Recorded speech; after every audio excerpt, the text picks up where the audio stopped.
Quand j'étais enfant, je croyais que personne ne pouvait toucher mon père. Il était le mur que le monde ne pouvait pas faire bouger. Hier, ce mur s'est fissuré. Ça a commencé par du bruit, de vieilles rancunes, une ligne de clôture sur laquelle on s'est disputé plus de fois que je ne peux compter. Les mots sont devenus forts. La fierté est devenue plus forte encore. Je suis sortie et j'ai vu mon père face à face avec notre voisin, les poitrines bombées, les poings serrés comme s'ils avaient 20 ans à nouveau.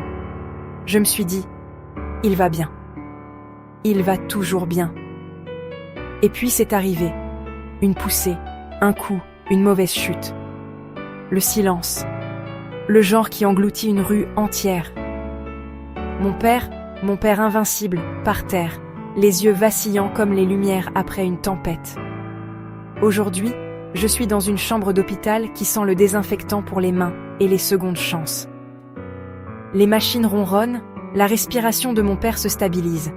Il a l'air plus petit ici, ou peut-être que je le vois clairement pour la première fois. On parle à voix basse, du voisin, de la colère, de la façon dont on apprend aux hommes à gagner chaque dispute comme si c'était une guerre. Il me dit qu'il est fatigué. Pas faible, fatigué. Fatigué de prouver. Fatigué de porter une rage qui ne demande jamais où elle va. J'ai toujours pensé que la force vivait dans ses mains. Aujourd'hui, j'ai appris qu'elle vit dans son cœur.